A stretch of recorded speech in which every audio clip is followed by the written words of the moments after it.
जय हिंद friends, welcome back to Kalpaksh. आज का जो हमारा डे है वो डे है 105, जिसमें हम करने वाले हैं स्टैटिक जीके के 100 क्वेश्चन। तो स्टार्ट करते हैं फर्स्ट क्वेश्चन से। पहला क्वेश्चन है, देश नृत्य की मूल शब्दावली में नकली युद्ध तकनीक, पक्षियों और जानवरों की शैलीगत चाल और गांव की गृहणियों के कामों पर आधारित गतिविधियां शामिल है और ज्यादातर पूर्वी भारत में पुरुष नर्तकों द्वारा की जाती है। तो ऐसी कौन सी नृत्य है, ऐसा कौन सा शास्त्रीय नृत्य है या फिर हम बोल सकते हैं लोक नृत्य है जिसमें ये सारी चीजें शामिल होती है। तो ये सारी चीजें जो हम बात करते हैं कहाँ पर होती है, तो ये सब चीज होती है छऊ नृत्य में। छऊ नृत्य की यदि बात करेंगे तो कहाँ कहाँ बिलोंग करता है ये, तो ये जो हमारा उत्तर पूर्वी राज्यों के का जो एंट्री गेट होता है, जो बिहार, उड़ीसा और झारखंड, बिहार, ओडिशा और झारखंड वाला एरिया है।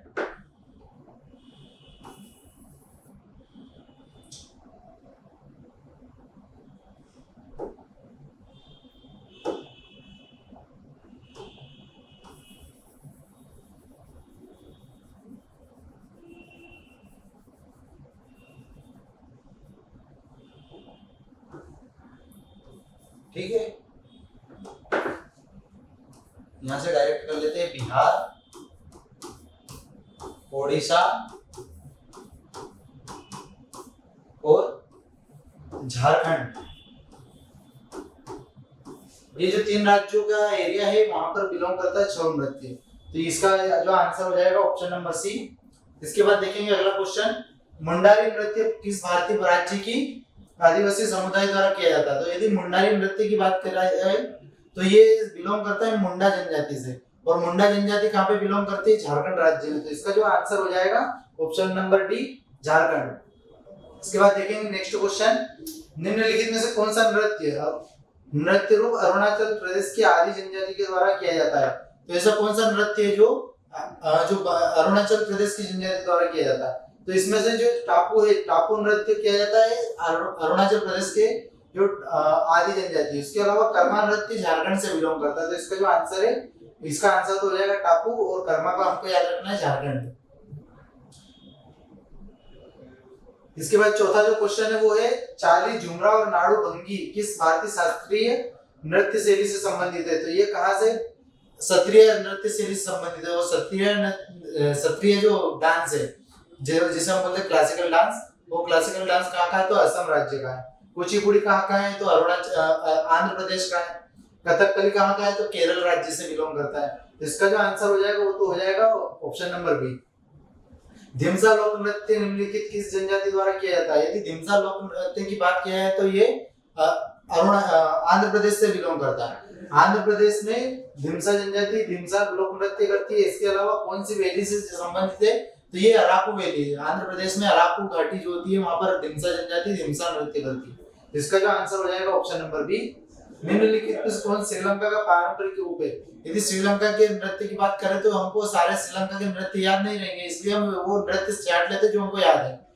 बिहू की बात करें तो बिहू जो है भारत राज्य के असम राज्य से बिलोंग करता है, भारत के असम राज्य से। तो ये आंसर इसका नहीं होगा। कथक की बात करें तो हमारे उत्तर प्रदेश से रिलेटेड है। भरतनाट्यम की बात करें तो तमिलनाडु राज्य से बिलोंग करता है। तो इसका जो बचा हुआ होगा वो ऑप्शन नंबर सी है, इसका आंसर हो जाएगा। तो कड़िया नृत्य, इस टाइप से हमको आंसर एलिमिनेशन से भी निकालने एग्जाम में। तो इसका जो आंसर होगा ऑप्शन नंबर सी। निम्नलिखित में से कौन शास्त्रीय नृत्य हिंदुस्तानी शास्त्रीय से जुड़ा हुआ है। यदि हम शास्त्रीय संगीत की बात करें तो भारत में दो तरीके की संगीत शैली है। पहला है उत्तर भारत की हिंदुस्तानी शैली और दक्षिण भारत की कर्नाटक शैली। कर्नाटक शैली की यदि बात करें तो कर्नाटक शैली के जो प्रवर्तक माने जाते हैं वो माने जाते हैं पुरंदरदास। इसके अलावा इसमें जो कुछ है, शास्त्रीय नृत्य हिंदुस्तानी शास्त्रीय संगीत से जुड़ा है। तो जो उत्तर भारत का होगा वो इसका आंसर हो जाएगा कथक। उत्तर प्रदेश का है तो इसका जो आंसर हो जाएगा उत्तर प्रदेश के कथक हो जाएगा। क्षत्रिय जो उत्तर पूर्वी राज्य का है, असम का है, ये इसका आंसर नहीं होगा। मोहिनीअट्टम केरल का है और कथकली केरल का है। नट का पारंपरिक गायन देश नृत्य से जुड़ा है। यदि नट की बात की जाए तो वो किस नृत्य से जुड़े रहते हैं, तो नट जो रहती है वो मणिपुरी नृत्य में हम नटों की बात करते हैं, नट और नटिन जिसको बोलते हैं। तो ये मणिपुरी नृत्य हो जाएगा। कर्मा जनजाति नृत्य शैली निम्नलिखित में से किस राज्य से संबंधित है। तो कर्मा जो नृत्य है वो छत्तीसगढ़ राज्य से बिलोंग करता है, तो ये आप देख लेना आंसर इसका छत्तीसगढ़ होगा।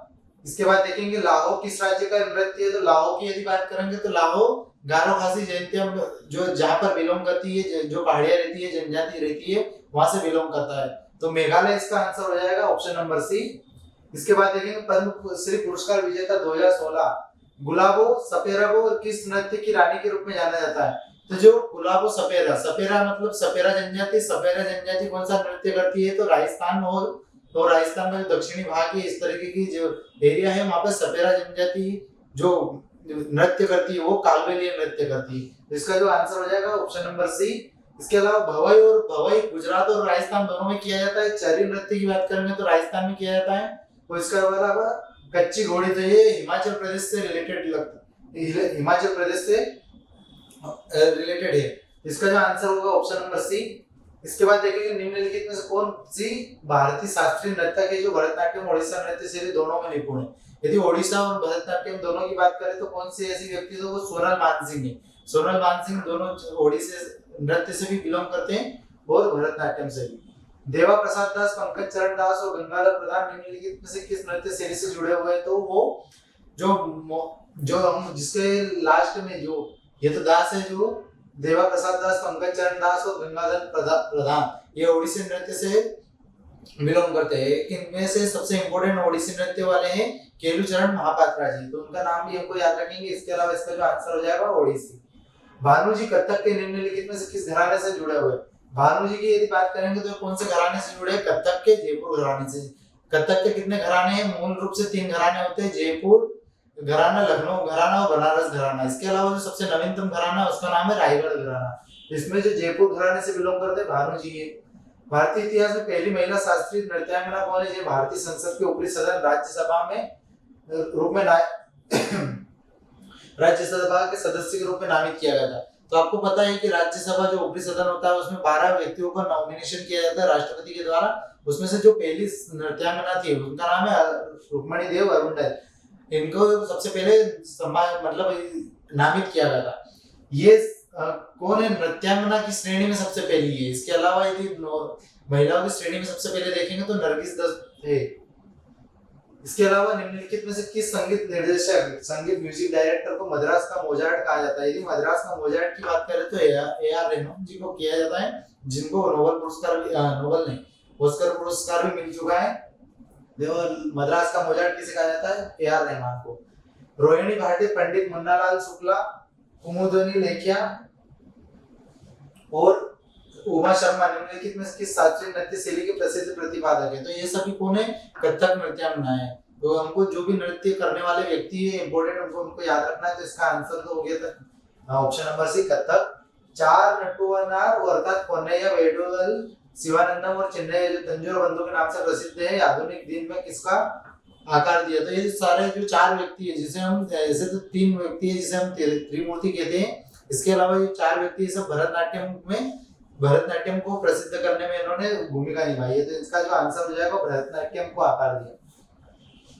निम्नलिखित में से किस भारतीय संगीतकार को मल्लिका या गजल कहा जाता है? यदि मल्लिका गजल की बात करेंगे तो भारत में किसको कहा जाता है? बेगम अख्तर को जाना जाता है। ठीक है। इसके अलावा मलयालम कवि वल्लथल नारायण मेनन और जिसे वी.एन. मेनन और नर्तक गुरु कल्याणी कुट्टी अम्मा के प्रयासों ने नए नृत्य शैली को वापस लाया और एक नया जीवन दिया। एक टाइम की बात है कि मोहिनीअट्टम विलुप्त होने की कगार पे था, तो वहां से उसको वापस से प्रसिद्धि किसने दिलाई? कल्याणी कुट्टी अम्मा ने और वी.एन. मेनन, जिनका नाम है पूरा वल्लथल नारायण मेनन। तो इस क्वेश्चन का आंसर हो जाएगा ऑप्शन नंबर सी। निम्नलिखित में से कौन सा ताल वाद्य नहीं है? यदि वाद्य यंत्रों की बात करेंगे तो सुशील वाद्य होते हैं, घन वाद्य होते हैं और आपके अवनद्ध वाद्य होते हैं, ताल वाद्य होते हैं। तो इसमें से जो है घटम, तबला, मृदंगम और सरोद क्या है जिसको हम तालों से नहीं बजाते। तो ये सब जैसे घटम होता है, घड़े का आकार का होता है, उस टाइप का आपने बजाते हुए देखा होगा। यदि आपको याद नहीं आ रहा है तो आपने दिल जले मूवी देखी होगी जिसमें अमरीश पुरी ये वाला घटम टाइप का एक ताल वाद्य समझ के उस मटकी को बजाता है। तो आप उस सीन को देखेंगे तो उसमें आपको घटम टाइप का आपको माइंड में इमेजिनेशन आ जाएगी। इसके अलावा तबला की बात करेंगे, तबला भी हाथों से बजाया जाता है। मृदंगम की बात करेंगे तो बजाया जाता है, लेकिन आपका जो सरोद होता है ये सुशील वाद्य है। सरोद को सुशील वाद्य की श्रेणी में रखते हैं। तो इसका जो आंसर हो जाएगा ऑप्शन नंबर डी। निम्नलिखित में से किस संगीत वाद्य यंत्र को मंगल वाद्य के नाम से जाना जाता है? यदि मंगल वाद्य की बात करेंगे तो मंगलाचरण, जो हम बोलते हैं कि किसी काम को शुरू करने के लिए मंगलाचरण गाया जाता है। उसी टाइम पे यदि आप शादी विवाह के समारोह में भी देखते हैं या कोई सा शुभ कार्य हो रहा है तो उस टाइम पे हम ना बांसुरी के आकार में, बांसुरी जो ऐसे टेढ़े पकड़ के बजाई जाती है, इस टाइप से जो शहनाई होती है वो सीधे पकड़ के बजाई जाती है, उस शहनाई को हम मंगल वाद्य के रूप से जानते हैं। यदि शहनाई की बात करें तो शहनाई को प्रसिद्धि किसने दिलाई है? तो हम देखते हैं कि बिस्मिल्लाह खान जी ने सबसे ज्यादा प्रसिद्ध दिलाई है। देश घराने के साथ विष्णुपुर घराना, ये क्वेश्चन आपका मतलब कि डिलीटेड है तो इसको आप छोड़ सकते हैं हम। निम्नलिखित में से कौन सा वाद्य सामान्य तो ऊर्ध्वाधर स्थिति में तथा धनुष के साथ बजाया जाता है? तो यदि आप सारंगी की बात करेंगे जिसको हम ऐसे इस टाइप से पकड़ के बजाते हैं तो सारंगी को हम धनुषाकार धनुष के साथ बजाते हैं। सारंगी को यदि आप बजाते हुए देखते हैं तो उसके जो तार रहते हैं वो जो बजाने वाला रहता है वो धनुष टाइप का रहता है, ठीक है। तो वो धनुष के साथ बजाया जाता है तो ये है सारंगी। कोनु योग से पुजारियों द्वारा किए जाने वाला औपचारिक नृत्यों के दौरान इस्तेमाल किया जाने वाला तलवार जैसा वाद्य यंत्र किस राज्य से संबंधित है? तो ये जो इसकी बात की जा रही है वो अरुणाचल प्रदेश से रिलेटेड है। इसके अलावा इसका नेक्स्ट क्वेश्चन है कामाईचा एक झुकी बांसुरी है जिसे निम्नलिखित स्थानों के साथ मांगलियारों द्वारा बजाया जाता है। बजाने वाले अलग अलग व्यक्ति, जैसे मांगलियारों की बात करेंगे तो कौन से राज्य से बिलोंग करते हैं? पश्चिमी राजस्थान से, जैसे हम मारवाड़ वाला राज्य बोलते हैं वहां पे कामाईची एक झुकी हुई बांसुरी टाइप का एक वाद्य यंत्र रहता है, तो ये कहां से? पश्चिमी राजस्थान की बात करते हैं। चिंकार मध्य प्रदेश राज्य में प्रचलित एक संगीत वाद्य यंत्र है, तो किस आकार का होता है? तो ये तार से बना हुआ, तार सुशील में इसको हम एक तरीके से बोल सकते हैं औन्नत्य या फिर तार वाले, जिसमें तार लगे रहते हैं, जैसे सितार में लगे रहते हैं, आपके वीणा में लगे रहते हैं, गिटार में लगे रहते हैं, वायलिन में लगे रहते हैं। तो ये चिंकारा भी एक टाइप का, जो चिंकारा जो हिरण होती है उसकी खाल से बनाया जाता है और उसी को हम बजाते हुए देखते हैं। मध्य प्रदेश में ये प्रचलित है सबसे ज्यादा। इसका जो आंसर हो जाएगा ऑप्शन नंबर सी। पेना नामक प्रारंभिक बांधने वाला उपकरण निम्नलिखित में किस राज्य से संबंधित है? यदि हम पोशाकों की बात करेंगे तो बहुत सारे क्वेश्चन ऐसे पोशाकों से आते हैं, लेकिन इंपॉर्टेंट नहीं है, इससे कुछ इंपॉर्टेंट रहते हैं। जैसे पोचमपल्ली साड़ी की बात कर ली हमने, इस जीआई टैग जिसको मिला है। पोचमपल्ली साड़ी यदि हम देखेंगे तो तेलंगाना राज्य के आसपास बिलोंग करती है। जैसे महेश्वरी साड़ी की बात कर ली आपने, मध्य प्रदेश राज्य की सबसे प्रसिद्ध साड़ी है आपकी। महेश्वरी के अलावा आपकी चंदेरी की साड़ी हमने देखी है। एक गमछा की बात करते तो गमछा जैसे नॉर्मल रूप से हम देखते हैं कि वो उत्तर भारत में गमछा बिहारी लोग पहनते हैं, लेकिन जो ऑफिशियल रूप से जीआई टैग मिला है गमछा अब असम राज्य से बिलोंग करता है, ठीक है। तो इस टाइप के जो पेना है नामक प्रारंभिक बांधने वाला उपकरण निम्नलिखित में किस राज्य से संबंधित है? तो ये मणिपुर राज्य का पेना। इसके बाद देखेंगे राजस्थान राज्य का संगीत वाद्य यंत्र करताल की श्रेणी में आता है। यदि करताल की बात करेंगे तो इस टाइप से करताल से एक नृत्य निकल कर आता है तेरह ताली। एक तेर ताल अलग होता है, तेर ताल नृत्य जो होता है मध्य प्रदेश से बिलोंग करता है। तेरह ताली जो होता है, तेरह मतलब 13 तालियों के द्वारा उस नृत्य को किया जाता है। वो कहां पर किया जाता है? राजस्थान राज्य में किया जाता है। उसी में करताल की श्रेणी में कौन आता है? इडियोफोन आता है, ठीक है। तो ये तो वाद्य यंत्र से क्वेश्चन है, इसी से रिलेट करके हमने एक और क्वेश्चन याद रखा कि 13 ताली नृत्य कहां से बिलोंग करता है? राजस्थान से। इसका जो आंसर होता है इडियोफोन। देश बांस और लौकी का उपयोग करके बनाया जाने वाला एक एकल तार वाला संगीत वाद्य यंत्र जिसका उपयोग ज्यादातर महाराष्ट्र में प्रारंभिक लोक गायकों द्वारा किया जाता है, तो वो कौन सा है? यदि हम देखेंगे तो गाँव में यदि विलेज में हम विजिट करते हैं तो जो लौकी होती है जिसको हम आल भी बोलते हैं, उस लौकी को सुखाते हैं, उसके बाद उसको एक रेशे टाइप वो निकल जाता है, रेशे टाइप वो उसकी जो ऊपर की परत होती है वो निकल जाती है, रेशे बचते हैं, उस रेशे से एक वाद्य यंत्र बनाया जाता है। उस वाद्य यंत्र का नाम क्या है? तो उस वाद्य यंत्र का नाम होता है एक तारा। एक तारा मतलब कि एक तार से बना हुआ ऐसा इंस्ट्रूमेंट जिससे ध्वनि उत्पन्न की जा सके। एक तारा की यदि बात करेंगे तो कहां से बिलोंग करता है? ये एक तारा बिलोंग करता है आपका महाराष्ट्र राज्य से। महाराष्ट्र राज्य में देखेंगे तो एकनाथ जो महाराज जी थे उनके समय से प्रचलित है एक तारा। महाराष्ट्र के जितने भी संत देखेंगे उसमें से बहुत सारे बिलोंग ऐसे करेंगे, मतलब उनकी यदि इमेज देखेंगे हम तो उनके हाथ में एक तारा दिख जाएगा आपको। तो इसका जो आंसर हो जाएगा ऑप्शन नंबर डी। इसके बाद देखेंगे असम में मकर संक्रांति के दिन निम्नलिखित में कौन सा त्योहार मनाया जाता है? यदि मकर संक्रांति के दिन देखेंगे तो माघ बिहू बनाया जाता है। बिहू 3 तरीके का होता है जिसमें हम देखेंगे कटी बिहू, माघ बिहू, भोवा और रक्षाबंधन। तो रक्षाबंधन तो अलग ही त्योहार हो गया। इसके अलावा जो बिहू 3 प्रकार के होते हैं उसमें से जो आपकी मकर संक्रांति के टाइम पे बनाया जाता है वो होता है माघ बिहू। तो इसका जो आंसर हो जाएगा ऑप्शन नंबर बी, वर्ष 2004 से भारत में निम्नलिखित में कौन सा राज्य भारतीय अंतर्राष्ट्रीय फिल्म महोत्सव का स्थायी स्थल है? अंतर्राष्ट्रीय फिल्म महोत्सव की यदि बात करेंगे तो भारत में 2004 के बाद जितने भी अंतर्राष्ट्रीय फिल्म महोत्सव हुए सारे कहां पर होते हैं? गोवा में होते हैं। इसका लिए ऑप्शन नंबर सी आंसर हो जाएगा। इसके बाद देखेंगे ट्यूलिप फेस्टिवल किस शहर में प्रसिद्ध है? तो यदि ट्यूलिप फेस्टिवल की बात करेंगे तो ये श्रीनगर में प्रसिद्ध है। श्रीनगर जम्मू कश्मीर की राजधानी श्रीनगर, जम्मू कश्मीर में स्थित श्रीनगर ट्यूलिप फेस्टिवल मनाया जाता है। वहाँ पे आप डल झील भी देखेंगे। इसके अलावा एक फेस्टिवल होता है फूलदेई त्योहार। फूलदेई त्योहार क्या होता है? फूलदेई त्योहार होता है उत्तराखंड राज्य में मनाया जाता है, जहाँ पर फूलदेई एक ब्लू कलर का एक जो फूल होता है उससे रिलेटेड जो फूल आता है उसको ही एक्सचेंज करने के बाद वो त्योहार मनाया जाता है। फूलदेई त्योहार के अलावा एक वहाँ पर एक चीज याद रखेंगे, अपन नेशनल पार्क भी है। कौन सा नेशनल पार्क है? फूलों की घाटी नेशनल पार्क। कहाँ पे है ये? तो उत्तराखंड में। इसका जो आंसर हो जाएगा ऑप्शन नंबर डी हो जाएगा, श्रीनगर। इसके बाद देखेंगे गान नगाई एक 5 दिवसीय त्योहार मुख्य रूप से भारत के किस भाग में मनाया जाता है? यदि उत्तर पूर्वी भारत की बात करेंगे तो गान नगाई त्योहार मनाया जाता है 5 दिनों के लिए। लेस इंपोर्टेंट क्वेश्चन है। इसके अलावा दीपावली हिंदू कैलेंडर के किस महीने में मनाई जाती है? तो यदि कार्तिक पूर्णिमा की बात करते हैं तो कार्तिक जो महीना लगता है त्योहारों के कैलेंडर में, कार्तिक पूर्णिमा के दिन दीपावली मनाई जाती है। चैत्र और फुलेज निम्नलिखित में किस राज्य का त्योहार है? चैत्र और फुलेज की बात करेंगे तो चैत्री नवरात्रि हम जिसे बोलते हैं, ऐसे ही चैत्र और फुलेज कहाँ पे मनाए जाते हैं? हिमाचल प्रदेश में मनाए जाते हैं। रजनी गबरा और हरनी गबरा निम्नलिखित में किस भारतीय राज्य का सांस्कृतिक त्योहार है? तो असम राज्य के त्योहार है रजनी गबरा और हरनी गबरा, ये दोनों असम राज्य के त्योहार है। बिहार की हम देखेंगे तो सबसे इंपोर्टेंट कौन सा निकल के आता है? छठ पूजा। ठीक है। मिजोरम में हम देखते हैं तो चापचारकूट महोत्सव बनता है। चापचारकूट महोत्सव के साथ साथ चापचारकूट नृत्य भी होता है। पश्चिम बंगाल में हमने सबसे इंपोर्टेंट देख लेते हैं कि दुर्गा पूजा होती है, और आपके उड़ीसा में देख लेते हैं रथ यात्रा निकलती है। ये सभी आर्ट कल्चर से रिलेटेड क्वेश्चंस ये रहते हैं जो हमारी स्टैटिक जीके में पूछते हैं। निम्नलिखित में से कौन सा त्योहार सुरक्षा के बंधन शब्द से जुड़ा है? यदि सुरक्षा के बंधन से कोई शब्द जुड़ा है तो वो होता है रक्षाबंधन। रक्षाबंधन इसका आंसर हो जाएगा। नागपंचमी हिंदू कैलेंडर के किस महीने में मनाई जाती है? यदि आप नागपंचमी की बात करेंगे तो किससे रिलेटेड है? नागपंचमी आपका शिव जी से रिलेटेड है। भारतवर्ष के जो हिंदू संस्कृति है उसमें सबसे ज्यादा जो शिव जी के लिए प्रसिद्ध महीना है, या फिर शिव जी के लिए जो सबसे पावन महीना है वो होता है श्रावण। श्रावण मास में मनाई जाती है नागपंचमी। बाणगंगा महोत्सव महाराष्ट्र के निम्नलिखित में किस स्थान पर प्रतिवर्ष मनाया जाता है? बाणगंगा महोत्सव की बात करेंगे तो मुंबई में मनाया जाता है। ऑप्शन नंबर सी इसका आंसर हो जाएगा। लेकिन बाणगंगा नहर की एक नहर, बाणगंगा नहर, वो कहाँ से निकलती है? मध्य प्रदेश से बिलोंग करती है। ठीक है। तो ये और एक बाणगंगा एक नहर हो गया इसका आंसर। इसके बाद कौन सा राज्य 2016 में भारत का पहला पूर्ण जैविक खेती करने वाला राज्य बन गया था? तो इसका जो पूर्ण जैविक खेती करने वाला राज्य की बात करेंगे तो भारत का एकमात्र राज्य जैविक खेती करने वाला सिक्किम राज्य। कार्बन नेगेटिव देश की बात करेंगे तो भूटान का नाम आता है। इसके अलावा इसका जो आंसर हो जाएगा ऑप्शन नंबर बी। कौन सा स्वतंत्र भारत के प्रथम वित्त मंत्री थे? निम्नलिखित में कौन स्वतंत्र भारत के प्रथम वित्त मंत्री थे? आर.के. षणमुख शेट्टी, टी.टी. कृष्णमाचारी, श्यामा प्रसाद मुखर्जी, जगजीवन राम। तो ये आर.के. षणमुखम शेट्टी पहले वित्त मंत्री थे। ठीक है।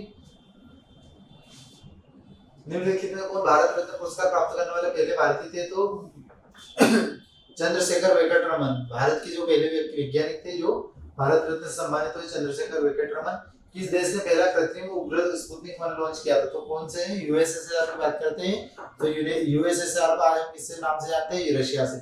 रशिया का ये स्पुतनिक 1 लॉन्च किया था इन्होंने सैटेलाइट। स्पुतनिक नाम की वैक्सीन भी किसने लॉन्च करी थी? कोरोना के टाइम पीरियड पे यूएसएसआर, मतलब कि आज के टाइम पे रशिया ने। निम्नलिखित में कौन भारत सरकार से पद्मश्री पुरस्कार पाने वाला पहला खिलाड़ी? पद्मश्री सबसे पहले किसको मिला था? तो बलबीर दोस्तान जी को मिला था। निम्नलिखित में कौन भारत की पहली महिला कमांडो ट्रेनर थी? तो उनका नाम आता है डॉक्टर सीमा राव जी। ये सिर्फ स्टैटिक नाम है, वो वन लाइनर क्वेश्चन हमको याद रखना। रानी रामपाल जी की बात करेंगे तो हॉकी खिलाड़ी है आपकी अवनी चतुर्वेदी, इंडियन एयरफोर्स की पायलट है। 1975 में भारत द्वारा प्रक्षेपित पहले कृत्रिम उपग्रह का नाम क्या था? यदि हम 1975 में बात करेंगे तो सबसे पहले हमने जो सैटेलाइट लॉन्च करी थी उसका नाम था आर्यभट्ट। इस सैटेलाइट लॉन्च किसने करी थी? इसरो ने। इसरो की स्थापना की यदि बात करेंगे तो 1969 में इसरो की स्थापना हुई थी। इसरो के जो जनक माने जाते हैं वो डॉक्टर विक्रम साराभाई माने जाते हैं। क्यों? क्योंकि 1962 में उन्होंने एक संस्था बनाई थी, उस संस्था का जो स्थापना करता थे डॉक्टर विक्रम साराभाई थे। इसलिए हम इसरो की स्थापना के लिए उनको हम भारतीय अंतरिक्ष विज्ञान का जनक मानते हैं। इसी तरीके से भारत में परमाणु विज्ञान के जनक किसे मानते हैं, तो भारत में परमाणु विज्ञान के जो जनक माने जाते हैं या पिता माने जाते हैं वो है डॉक्टर होमी जहांगीर बाबा। इसके बाद बढ़ते हैं नेक्स्ट क्वेश्चन पे। इसके साथ में एक चीज और याद रखना, पाणिनि नाम आया तो पाणिनि की एक बुक है जो सबसे इंपॉर्टेंट है, पाणिनि का अष्टाध्याय। चरक जो आयुर्वेदाचार्य थे, ये सब नाम हमारे पुराने प्राचीन भारत काल से निकल के आते हैं। इसके अलावा क्वेश्चन नंबर 48, निम्नलिखित में कौन हाउस ऑफ कॉमन्स में सीट जीतने वाला पहला भारतीय था। यदि सबसे पहले हम स्वतंत्रता के पहले की बात करें तो हाउस ऑफ कॉमन मतलब ब्रिटेन का लोकसभा, ब्रिटेन की लोकसभा में सबसे पहले सीट जीतने वाला व्यक्ति कौन था, तो भारत के जो थे दादाभाई नौरोजी। दादाभाई नौरोजी से हमको याद रखना है ब्रेन ऑफ वेल्थ थ्योरी इन्होंने दी थी, धन का निष्कासन सिद्धांत। इसके बाद दादाभाई नौरोजी को हम क्या बोलते हैं, grand old man of India. Next question number 49, निम्नलिखित में से कौन गणतंत्र दिवस परेड में भाग लेने वाली पहली महिला लड़ाकू पायलट थी, तो भावना खंडे जी सबसे पहले गणतंत्र दिवस पर फाइटर प्लेन उड़ा के गए थे, भावना खंडे जी का नाम आता है। इसके बाद भारतीय पुरातत्व सर्वेक्षण के पहले महानिदेशक कौन थे, आर्कियोलॉजिकल सर्वे ऑफ इंडिया के सबसे पहले सर्वेक्षण मतलब डायरेक्टर की बात करें तो अलेक्जेंडर कनिंघम थे, ये 1947 पहले की बात है। टेस्ट मैच क्रिकेट में एक टीम एक दिन में न्यूनतम कितने ओवर खेल सकती है, तो न्यूनतम 90 ओवर एक दिन में खेलना रहते हैं उनको, ये हो जाएगा ऑप्शन नंबर डी। वर्ष देश में इंपीरियल क्रिकेट कॉन्फ्रेंस आईसीसी के गठन के साथ क्रिकेट अंतर्राष्ट्रीय खेल बन गया। अंतर्राष्ट्रीय खेल बनने के लिए अंतर्राष्ट्रीय संस्था की जरूरत है, अंतर्राष्ट्रीय संस्था को आईसीसी की स्थापना की बात करते हैं 1909 में। बास्केटबॉल खेल में किसी भी समय एक टीम के कितने खिलाड़ी कोर्ट में खेलते हैं, तो यदि हम बात करते हैं बास्केटबॉल की, तो बास्केटबॉल में कितने खिलाड़ी होते हैं, 5 खिलाड़ी होते हैं, एक टीम से 5 खिलाड़ी। विश्व एथलेटिक्स चैंपियनशिप में पदक जीतने वाली पहली भारतीय कौन थे, तो विश्व एथलेटिक्स चैंपियनशिप में पदक जीतने वाली सबसे पहली भी जो अंजू बॉबी जॉर्ज थी। इसके अलावा नीरज चोपड़ा की बात करेंगे तो 1920 में 2020 का जो रियो बीजिंग ओलंपिक हुआ था वहां पर उन्होंने गोल्ड मेडल जीता था। अन्नू रानी श्रीलंकर ये सभी भारत की खिलाड़ी है। इसका जो आंसर हो जाएगा option number C, Anju Bobby George. शब्द ड्रिबल आमतौर पर किस खेल से जुड़ा हुआ है, ड्रिबल की यदि बात करेंगे तो ये बास्केटबॉल खेल से जुड़ा हुआ है और शब्दावली से क्वेश्चन आते हैं, इसलिए ये भी प्रीवियस ईयर क्वेश्चन है कि बास्केटबॉल में ड्रिबल शब्द का यूज होता है। बॉल बैडमिंटन में खिलाड़ी प्रत्येक खेल में छोर बदल देते जब कोई पक्ष पहले टीम की सभी स्कोर के करता है, सिवाय यदि उसके स्कोर से नीचे आया है तो वो आपकी जो पारी नहीं बदलते, यदि उसका आंसर होता है 11। हॉकी बॉल का मानक वजन क्या है, लेस इंपॉर्टेंट क्वेश्चन है, इतने सारे क्वेश्चन नहीं आते इस टाइप के, फ्रीक्वेंटली क्वेश्चन नहीं आते, ये तो 163 ग्राम होता है इसका आंसर।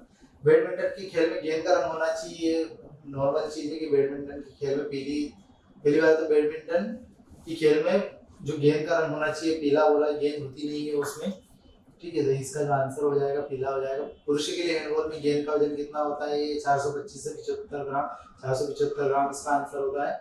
इसके बाद देखें नरेंद्र मोदी क्रिकेट स्टेडियम भारत के प्रमुख स्टेडियम में से एक ही कहां पर है, यदि ये सबसे इंपॉर्टेंट क्वेश्चन है। क्यों इंपॉर्टेंट क्वेश्चन है, क्योंकि जो आईसीसी वर्ल्ड कप हुआ था 50 ओवरों का, जिसे वनडे वर्ल्ड कप होता है, जो इन दो टीमों के बीच में हुआ था, भारत और ऑस्ट्रेलिया के बीच में, जीती कौन थी, भारत रनर अप रही थी और विजेता कौन थी, ऑस्ट्रेलिया थी। और जो ये मैच हुआ था, फाइनल का मैच हुआ था, वो इसी स्टेडियम में हुआ था जिसका पहले नाम था मोटेरा स्टेडियम। उसके बाद इसका जब उद्घाटन हुआ तो उस टाइम पे इसका नाम चेंज कर दिया था नरेंद्र मोदी स्टेडियम। कहाँ पर है ये, तो अहमदाबाद में स्थित है। अहमदाबाद कहाँ पर है, गुजरात में स्थित है।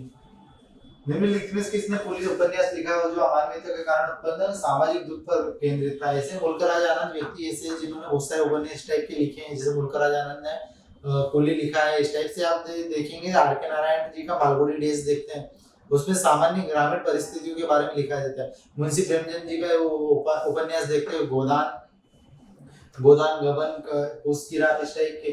तो पहले के जो उपन्यास लिखे थे, ये मेन व्यक्ति है जो उपन्यास करता है, जो इम्पोर्टेंट है, जो हमारे एग्जाम में कौन से क्वेश्चन पूछा जाता है। जैसे कुली उपन्यास पूछा है तो इनका नाम क्या है, मुल्कराज आनंद। निम्नलिखित में से किसने द डार्क रूम लिखा था, जो पुरुष वर्सेस के कड़े विरोध में एक भारतीय महिला को प्रस्तुत करता है, तो ये आर.के. नारायण। ऐसे ही जो सामाजिक मतलब कि ऐसी भावनाएं बन चुकी है कि ये चीज ऐसी है, इनको बदलना चाहिए, वो सारी चीज जो लिखी रहती है, वो बहुत सारे ऐसे व्यक्ति जैसे आर.के. नारायण, मुल्कराज आनंद, कुलदीप नैयर, सभी ने इस पर काम किया। इसमें से जो आंसर है R K. Narayan, the dark room, इसके अलावा Malgudi days. The soul of the butterfly reflection on life journey पुस्तक के लेखक कौन है, तो मोहम्मद अली के नाम, इनका नाम निकल गया था मोहम्मद अली। निम्नलिखित में से कौन पुस्तक creaking the code my journey in Bollywood के लेखकों में से एक कौन है? आयुष्मान खुराना ने ये बुक लिखी है क्रिकिंग द कोड। निम्नलिखित में कौन? Red earth and following rain ये नॉवल पुस्तक का लेखक कौन है? तो विक्रम चंद्रा की बात करते हैं। ठीक है, इसके ऑप्शन नंबर जो बी दिख रहा है शशि थरूर। शशि थरूर कौन है? तिरुवनंतपुरम केरल के, जो केरल की राजधानी तिरुवनंतपुरम, वहां से ये लोकसभा के लिए चुने जाते हैं सांसद है। इनके द्वारा जो लिखा गई है दो book important, in era of darkness और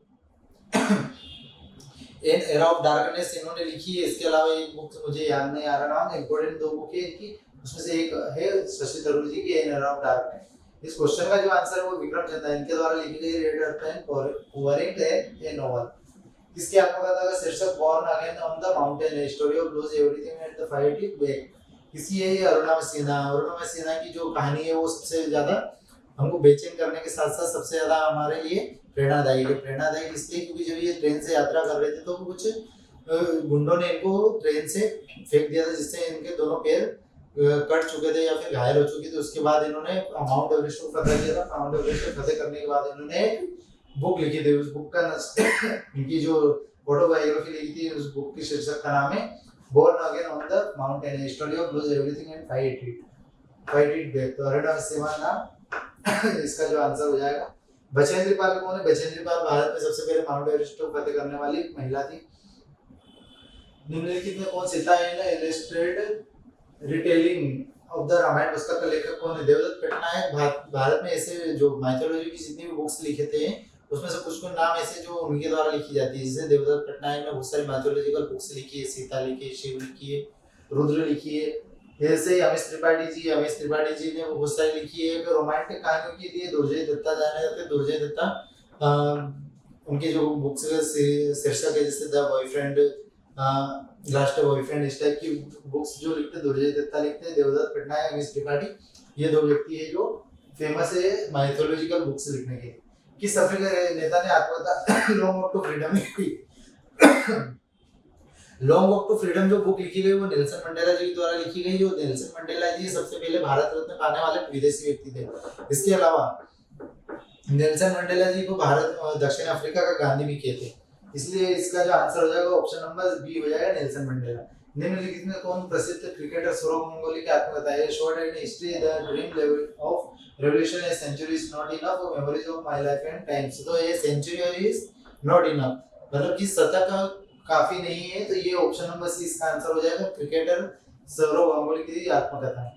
एक योगी की आत्मकथा किसके द्वारा लिखी गई थी? परमहंस योगानंद जी की बात करेंगे तो इन्होंने अपनी आत्मकथा लिखी है, एक योगी की आत्मकथा। Option number B. Ramakrishna Paramahamsa ji कौन है? रामकृष्ण परमहंस जी स्वामी विवेकानंद जी के गुरु है। स्वामी विवेकानंद जी से याद रखना कि 1993 में शिकागो धर्म सम्मेलन में इन्होंने भाग लिया था। 1998 में इन्होंने रामकृष्ण परमहंस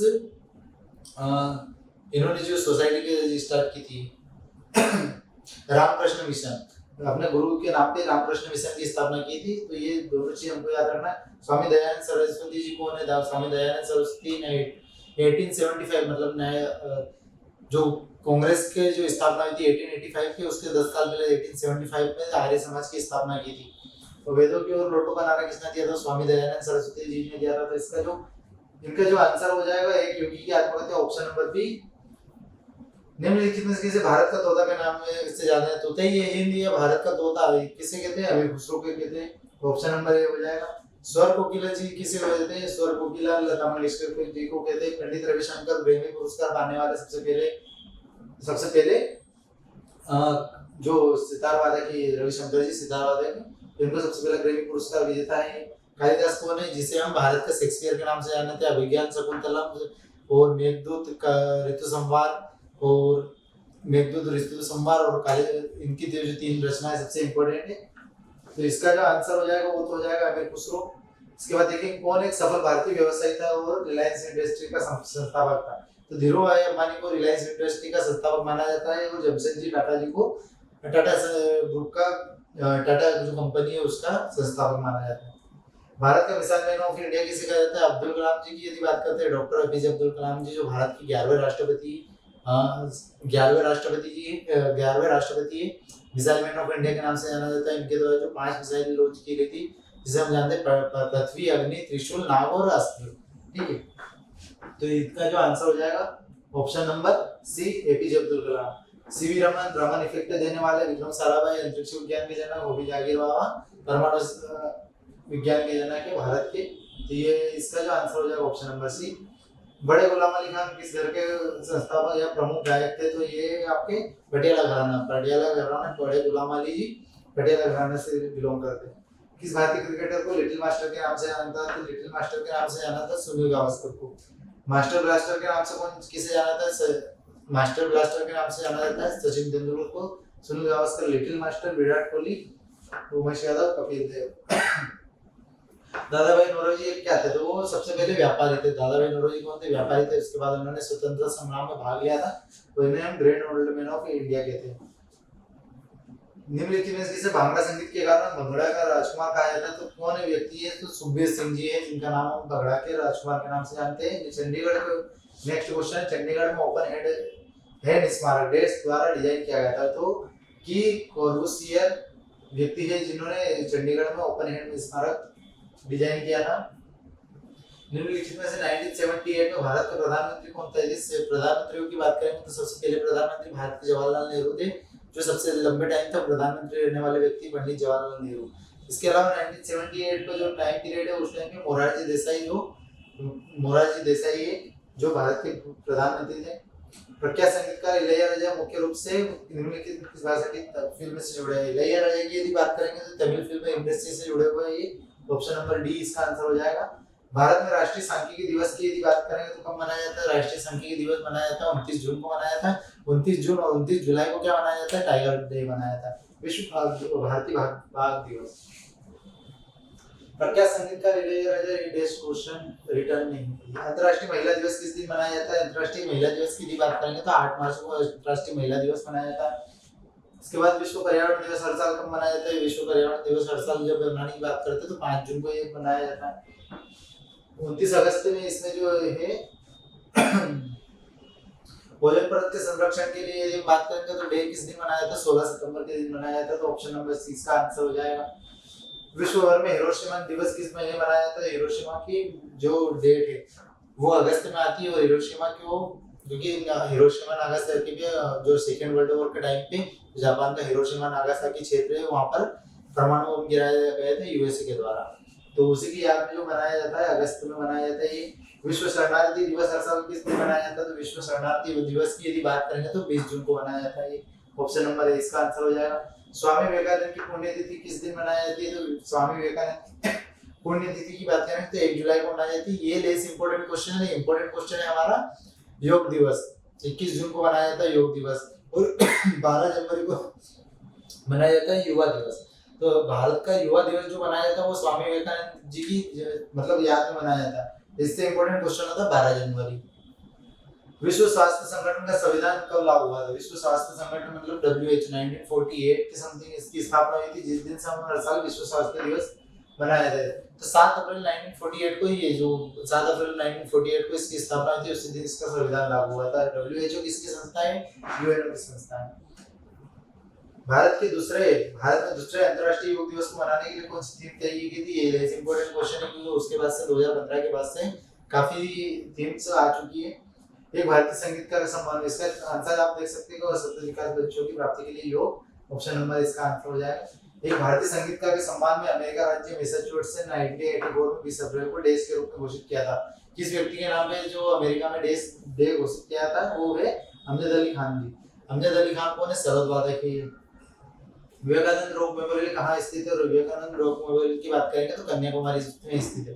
कन्याकुमारी में क्यों स्थित है? वो तो वहीं पे स्थित है, लेकिन कन्याकुमारी के रोक पे जो जहाँ पर स्वामी विवेकानंद जी ने तपस्या करी थी, इसलिए वहां पर उनका नाम विवेकानंद रॉक मेमोरियल रखा है। रण उत्सव निम्नलिखित में किस राज्य में मनाया जाता है? किस राज्य में मनाया जाता है? तो यदि हम बात करेंगे कच्छ का रण क्षेत्र जो भारत का सबसे बड़ा रण है, कहाँ पर? गुजरात में। गुजरात में रण महोत्सव मनाया जाता है। यदि रण महोत्सव की बात करें और कच्छ की यदि बात करें तो कच्छ में सबसे ज्यादा क्या मिलते हैं? जंगली गधे मिलते हैं। निम्नलिखित में से किस राज्य को भारत का पहला कार्बन मुक्त राज्य होने का गौरव प्राप्त है? तो भारत का जो हिमाचल प्रदेश है ये कार्बन मुक्त होने वाला पहला भारत का राज्य है। इसके अलावा जैविक खेती वाला हमने पढ़ा है, जैविक खेती वाला सिक्किम राज्य है। कार्बन नेगेटिव यदि कोई देश पूछे तो भूटान है। कौन भारतीय राज्य पारंपरिक नहर सिंचाई पद्धति के लिए प्रसिद्ध है जिसे कुल्ल के नाम से जाना जाता है? तो ये हिमाचल प्रदेश की बात करते हैं, कुल्ल। भारतीय खनिज वर्ष पुस्तिका 2020 के अनुसार भारत में किस राज्य की चुना पत्ता उत्पादन में सबसे अधिक हिस्सेदारी है? तो चुना पत्ता सबसे ज्यादा कहाँ पे होता है? राजस्थान में होता है। मकराना के जो होते हैं संगमरमर सबसे प्रसिद्ध है वहाँ के। कौन सा भारतीय राज्य सभी घरों के लिए छत पर वर्षा जल संचयन संरचना बनाने वाला अनिवार्य पहला राज्य? तो ये तमिलनाडु राज्य है, जिसने बोला कि हर घर के ऊपर ऐसा सिस्टम बनाया जाए कि वर्षा का जल संचय हो सके। लोटिया किस राज्य का क्षेत्रीय संगीत रूप है? तो लोटिया की यदि बात करेंगे तो राजस्थान राज्य में होता है। मस्की शिलालेख की बात करें तो किस राज्य में स्थित है? तो मस्की शिलालेख कर्नाटक राज्य में बिलोंग करता है। ठीक है, मस्की शिलालेख कर्नाटक राज्य में बिलोंग करता है। 1982 में हुए आम चुनाव में निम्नलिखित किस राज्य ने पहली बार ईवीएम का उपयोग किया था? ईवीएम के उपयोग की यदि बात करें सबसे पहले केरल राज्य में स्टार्ट हुआ था। ये 1982 के मई 1982 में जो प्रधानमंत्री चुनाव जिसको बोलते हैं लोकसभा का चुनाव। रावणफड़ी गुफा प्रारंभिक चालुक्य शैली की वास्तु कला का एक उदाहरण है जो अपनी विशिष्ट मूर्तिकला श्रेणी के लिए जानी जाती है। तो वहाँ पे ये रावणफड़ी गुफा प्रारंभिक चालुक्य श्रेणी कहाँ से बिलोंग करता है? चालुक्य साम्राज्य की यदि बात करेंगे तो कर्नाटक राज्य से बिलोंग करता है। तो इसका जो आंसर हो जाएगा ऑप्शन नंबर डी। इसके साथ हमारे जो आज के 100 क्वेश्चन होते हैं कंप्लीट। इसके बाद देखेंगे नेक्स्ट क्वेश्चन से अगले लेक्चर्स में। तब तक के लिए जय हिंद।